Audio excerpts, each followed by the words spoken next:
हम CGM court में हैं और एक बार फिर से सीजीएम कोर्ट में है। और क्या कुछ आज रहा है बॉबी पवार और उनके साथियों की बेल को लेके क्या अपडेट है वो बात करते हैं। फिर टाल दी गई है सुनवाई इस पर, क्या कुछ हुआ है त्यागी जी?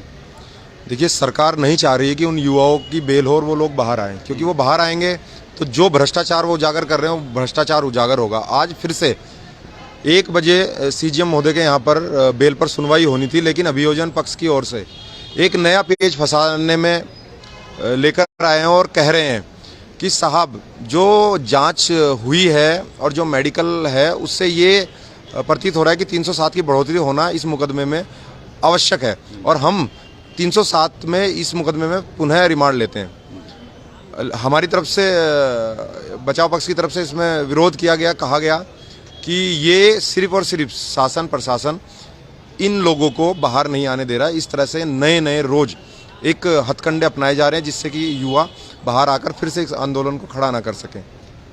त्यागी जी, जब एक बार 307 हटा दी गई थी सीजीएम की तरफ से, क्या हो सकता है कि दोबारा हो जाए, दोबारा लग सकती है उदाहरण? यही बात न्यायालय में बचाव पक्ष की ओर से भी रखी गई और सीजीएम साहब ने भी इसमें अभियोजन से पूछा गया कि अगर आपको कोई बढ़ोतरी करनी है, जब एक बार 307 में रिमांड रिफ्यूज हो चुकी थी तो आप जब चार्जशीट फाइल होगी तो आप उस समय करना। लेकिन उन लोगों ने तर्क दिया कि उस दिन पूरी विवेचना नहीं हो पाई थी और अब नए जो मेडिकल आए हैं उस आधार पर ये प्रतीत हो रहा है कि 307 की बढ़ोतरी होनी आवश्यक है और 307 में रिमांड लेना जरूरी है। वकील साहब, ये जो नए नए मेडिकल आ रहे हैं तो क्या बचाव पक्ष की तरफ से कुछ कहा गया है कि ये मेडिकल पहले क्यों नहीं सबमिट किए गए? देखिए, ये भी बचाव पक्ष की ओर से सब कहा गया है कि आपने उसी समय क्यों नहीं मेडिकल सम्मिलित किए और मेडिकल के बाद जो रिपोर्ट आती है, एक्सरे रिपोर्ट थी, वो क्यों नहीं आपने जमा की गई, क्योंकि कोई भी अगर मेडिकल के बाद एक्सरे होगा तो 1 घंटा 2 घंटा 4 घंटा या 1 दिन में आप उसको सबमिट कर सकते हो। लेकिन उस पर अभियोजन पक्ष की तरफ से कोई जवाब नहीं आया और एक और उन्होंने नया वो कर दिया कि जो लोगों की जमानत हो चुकी थी, बचाव पक्ष ने ये कहा गया था कि उनका एग्ज़ाम है और इसलिए उनको अर्जेंसी के आधार पर उनकी बेल सुनी जाए और उनको बेल दी जाए। कुल मिला के क्या बोले अभी क्या बोलते हैं? अर्जेंसी पे बेल सुनी जाए और आप लोगों ने उनकी ये कहकर बेल तो ले ली क्योंकि उनका एग्ज़ाम है, लेकिन वो लोग बाहर नहीं आए, उन्होंने पेपर देने से मना कर दिया, इसलिए उनकी बेल को भी खारिज किया जाए।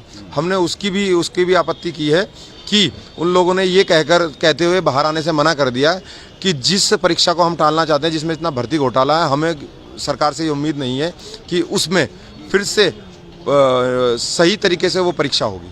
त्यागी जी, एक प्रश्न है, आज कल रात से ही पुलिस ने कुछ फोटोज सर्कल करके दिखाए हैं कि ये वो व्यक्ति हैं जो पत्थर मार रहे थे। क्या इनमें वो 13 लोग भी शामिल हैं जो अंदर हैं?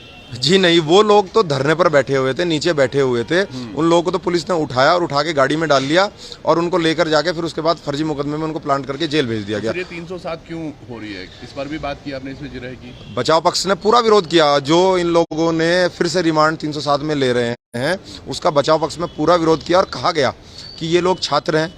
क्या अभियोजन और सरकार इनको अपराधी बनाना चाहती है, गुंडा बनाना चाहती है? इस पे पूरा विरोध किया गया, लेकिन उनका तर्क था कि जब से अब तक जो भी विवेचना हुई है, अब उसमें नए तथ्य सामने आया और उससे प्रतीत होता है कि 307 की बढ़ोतरी होना और रिमांड पे उनको लाना जरूरी है।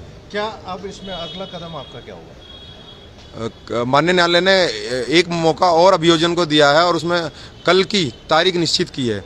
कल सभी फैक्ट के साथ, सभी कागजों के साथ न्यायालय में पुनः उनको आने का आदेश दिया गया है और कल पुनः फिर 1 बजे माननीय न्यायालय में इस विषय पे जो इनकी जमानत प्रार्थना पत्र है उस पर सुनवाई होगी। अंत में वकील साहब, प्रशासन की तरफ से कौन कौन मौजूद थे आज मौके पे?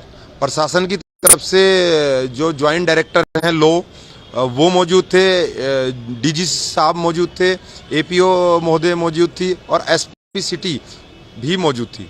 अच्छा, एक और प्रश्न ले लेता हूँ त्यागी जी जाते जाते, क्या आपको लग रहा है कि कल भी, क्योंकि कहा गया था कि आज इनके पास वो सीट नहीं थी जिसको वो दिखाना था, कल भी कुछ ना कुछ अरंगा हो सकता है या फिर कल हो ही जाएगा कुछ? देखिए, आप लोग भी देख रहे होंगे, रोज शासन प्रशासन एक नया अडंगा लेकर न्यायालय के समक्ष पेश हो जाता है, तो इससे हमें यही लग रहा है कि ये कल एक नया और एक नया पेच फंसाने की कोशिश करेंगे, लेकिन हमें न्यायालय से पूरी उम्मीद है कि कल वो जो बेगुनाह लोग जेल में बंधे हैं उनकी रिहाई हो जाएगी। चलिए, बहुत बहुत धन्यवाद। ये